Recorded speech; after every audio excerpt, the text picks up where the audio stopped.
Yes. This is not.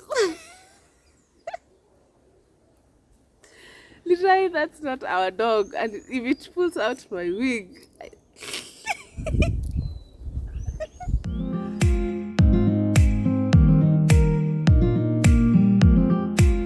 Hi guys, how are you doing? I hope you're doing well. I hope everyone is okay. Welcome back to my YouTube channel. If you're new here, karibu sana. If you have not subscribed, please do subscribe here where the petty is. The pet.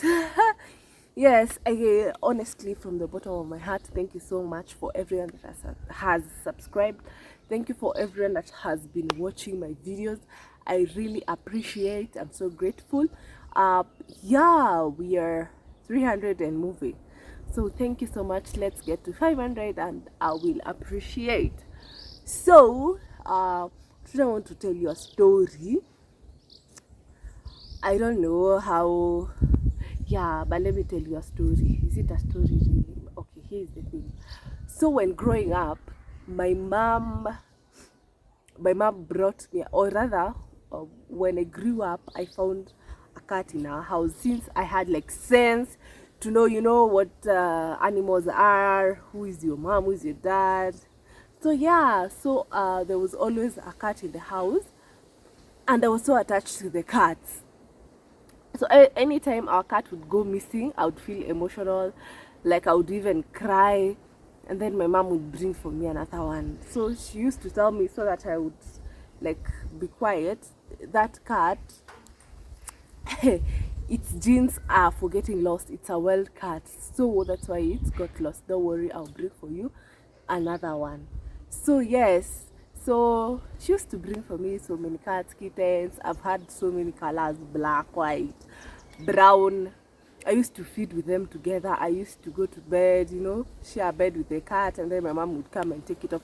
So at some point, she thought that I would get sick because of breathing the fur, which I didn't.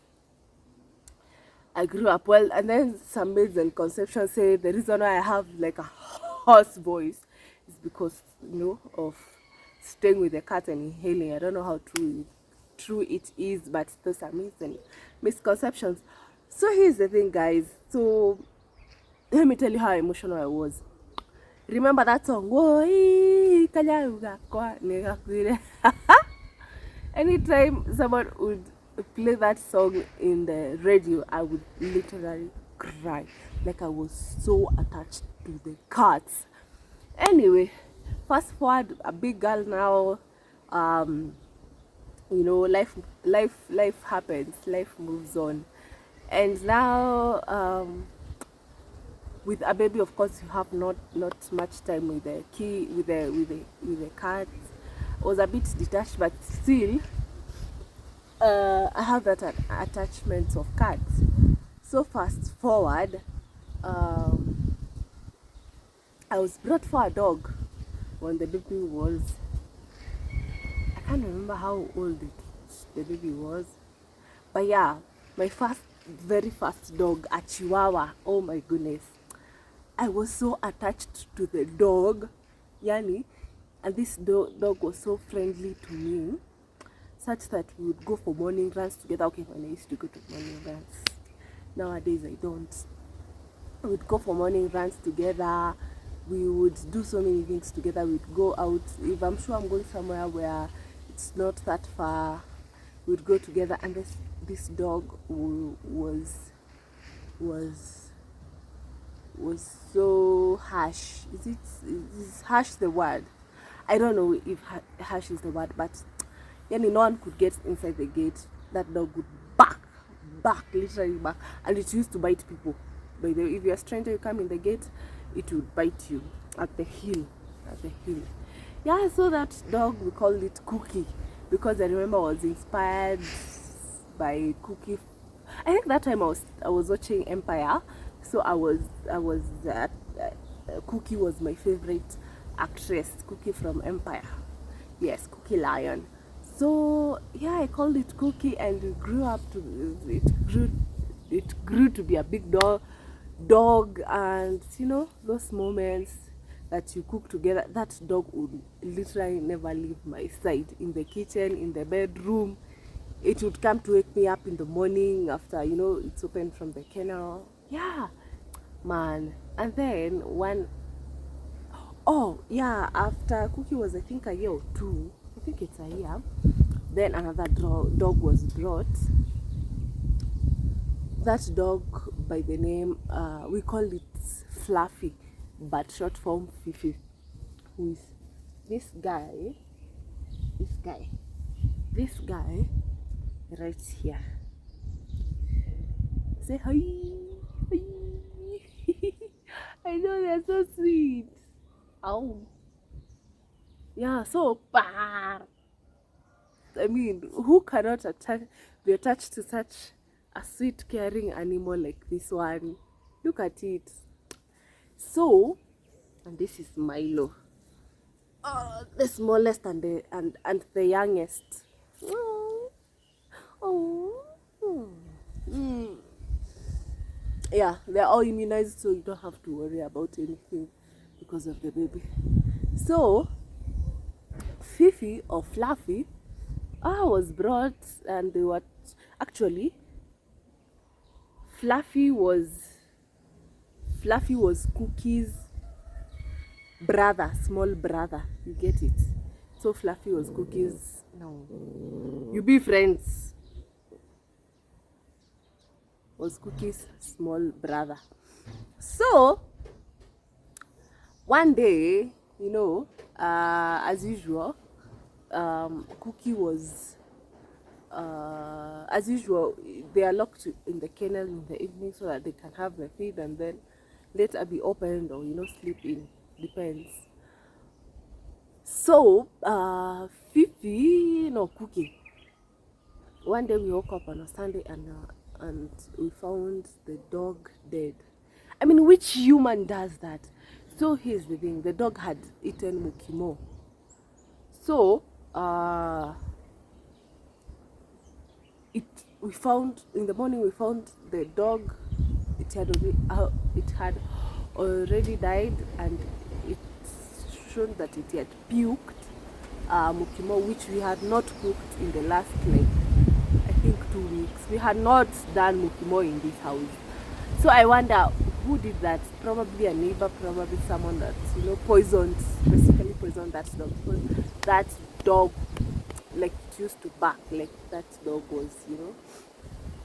Anyway, so it was a sad morning, man. Honestly, I was so emotional because that was my very first dog. I was so attached to it, man. We used to do things together. Yeah. And guys, I have fast forward. Before Cookie died, you see, guys, there are dogs in this compound. This one, I don't know even whose dog it is. Can you see it? Let me show you guys. Come. This dog is not ours, but we have so many dogs in this compound. Oh. Yeah.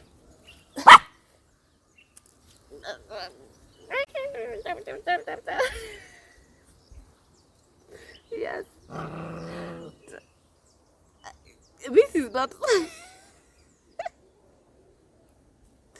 Literally, that's not our dog, and if it pulls out my wig,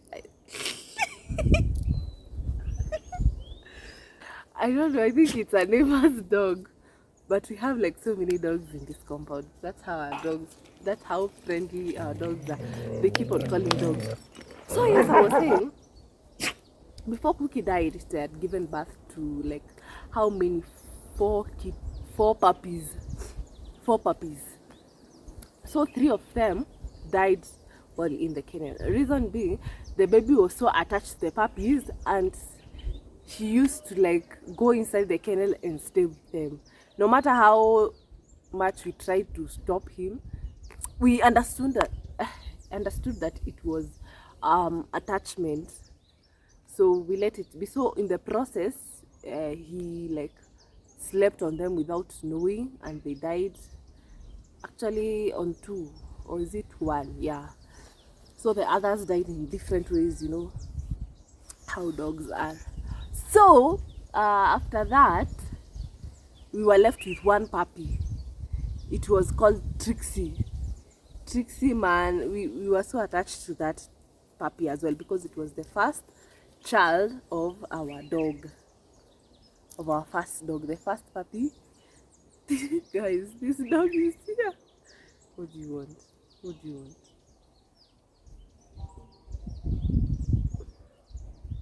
Yeah, it was the first puppy. It was Cookie's first puppy. So Cookie died first. Yeah, when we woke up, found it's dead. And this one I don't want it to lick me, because I don't know if it has gotten the injections. I'm sure about ours, because we have a cat, like we follow up from the vet. And yeah, hi. Should I start like an animal rescue center or a dog adoption center? Animal, maybe of purely cats and dogs, I don't know, but animals loves me so much. Yeah, and there is another one. My baby even gives them names. This one is called Tom, apparently. Yeah, Tom. Yeah. So yeah, so Cookie died, we buried it. It was so emotional, you guys. I cried like the whole day. So I never knew I would cry at my age.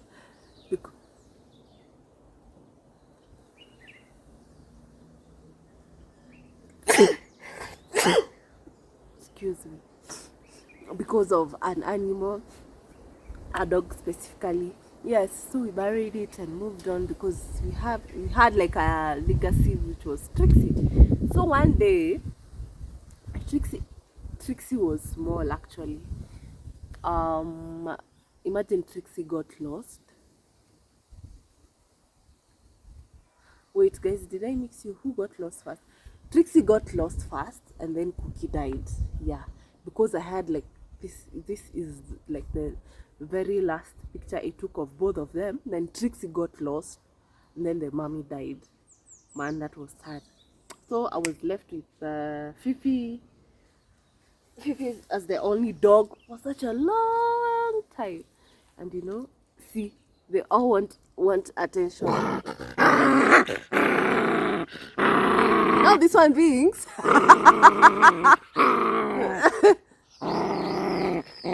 Now they don't.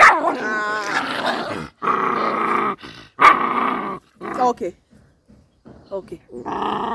Everyone, stay calm. Why are you mad? Huh? Yeah. So the attachment. So 2 days, a day ago, guys. Oh, this one was brought in as a small puppy. This is Milo. This is our auntie's dog. Yeah. And it's Milo. This one has taken after Cookie. This one bites. Oh my goodness. Don't see it small like this, but it's bite. I always like love such dogs that you think cannot see. You do the we like enjoying, but I'm sure they can see, right? See, they can see. Yeah.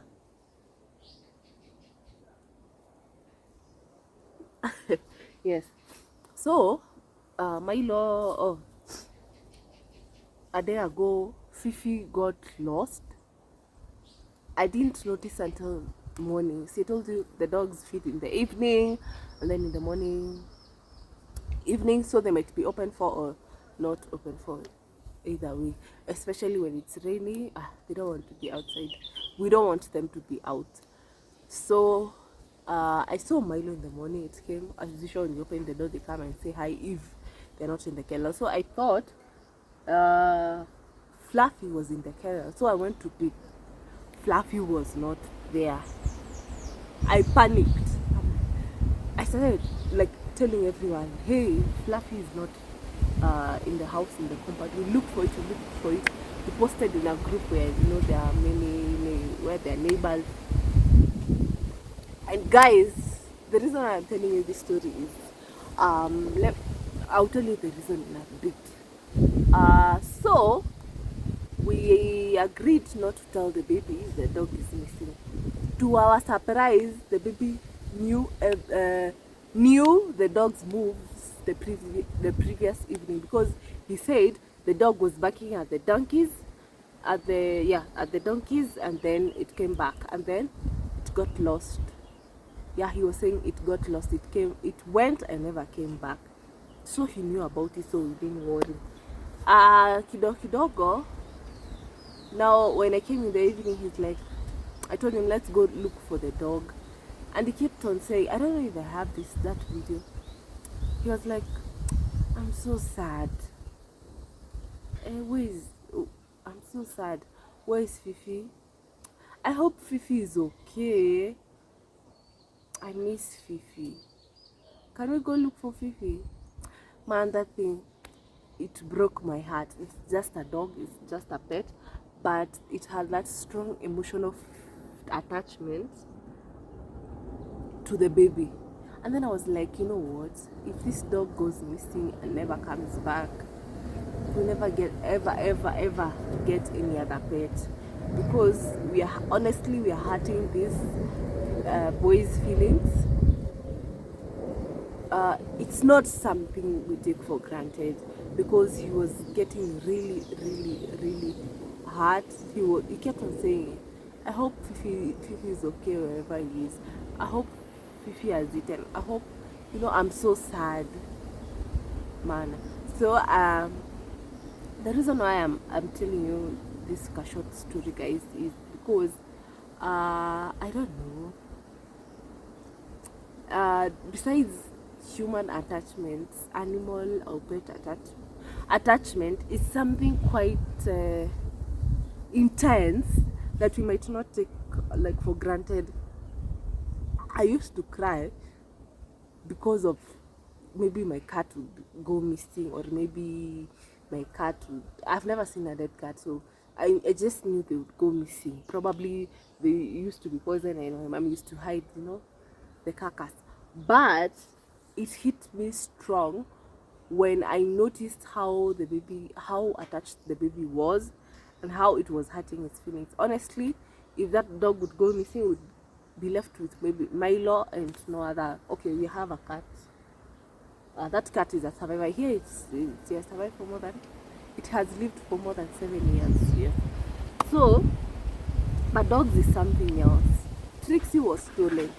Or we tell the baby Cookie went to another auntie, because you don't want to start explaining to the baby at the dog died, it was poisoned. How do you even start that? And the baby does not understand death.